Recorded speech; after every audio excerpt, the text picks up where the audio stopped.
No, it was the summer of 1931.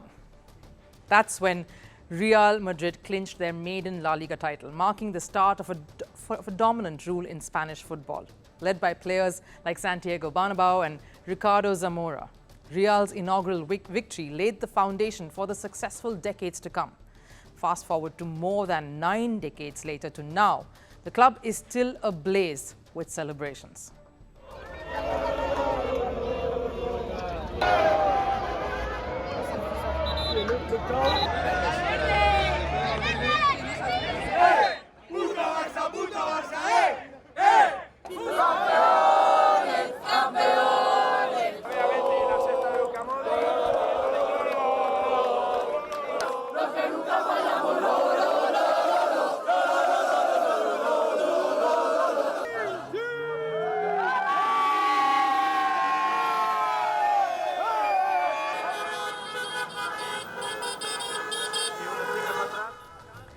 Quite the scene, right? Waving flags, chanting slogans, screaming names, cheering fans clad in the iconic white jerseys.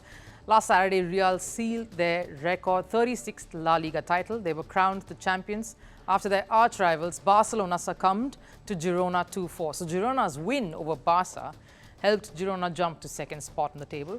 Earlier, Real Madrid had secured a 3-0 win over Cadiz. So Barcelona's loss to Girona, combined with Real Madrid's performance against Cadiz, led Madrid accumulating enough points to secure the championship, despite having 4 games to spare. At the center of this joyous moment, of course, stands their coach, Carlo Ancelotti, who described the win as a well-deserved one.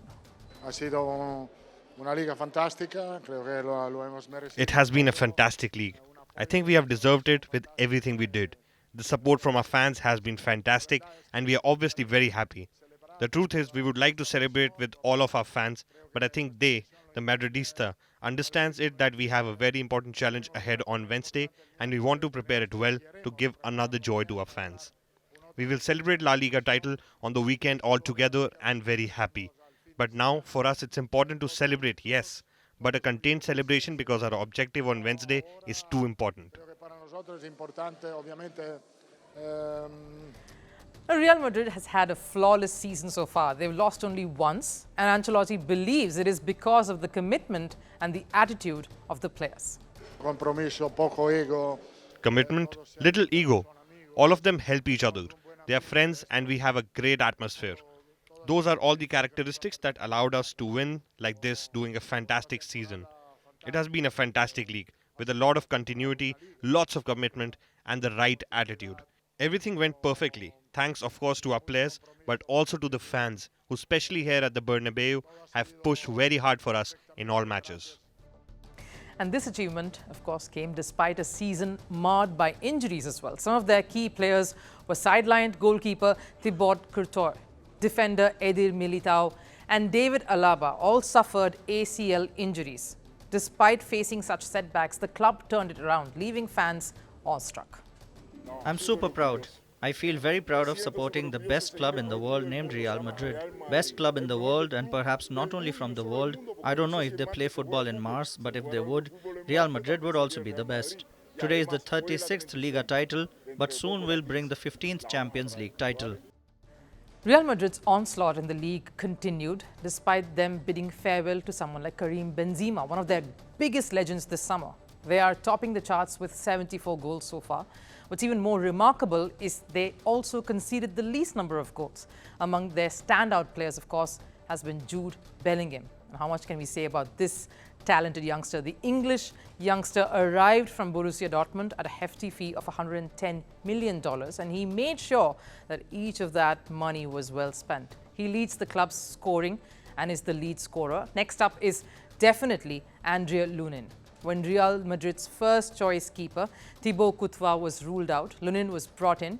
In the 20 matches he played, the 25-year-old managed to keep a clean sheet in 10 of those matches. So Real Madrid's strategic and key signings have all played a crucial role, whether it's via strengthening the defense or adding depth to that midfield. These factors have helped them maintain their lead at the top and resulted in what we've seen now. These decisions that laid the path to success, of course, are a stark contrast to their Galacticos era. It was a heady, splurgy, cash-laden 2000s, when Real Madrid pursued a strategy of high-profile signings, hence the term galactic players. This approach, of course, aimed to assemble a star-studded team, like Zinedine Zidane, Ronaldo Nazario, Luis Figo, David Beckham. It's estimated that their total expenditure during that era was over $600 million. In recent years, the club has continued to make significant signings, but not as extravagant as the Galacticos time. Their total spending in the 2023-24 season was just a bit over $110 million. A sharp fall from the glory days. They changed their strategy and their biggest play from that time to suit the day and the times that we are playing in.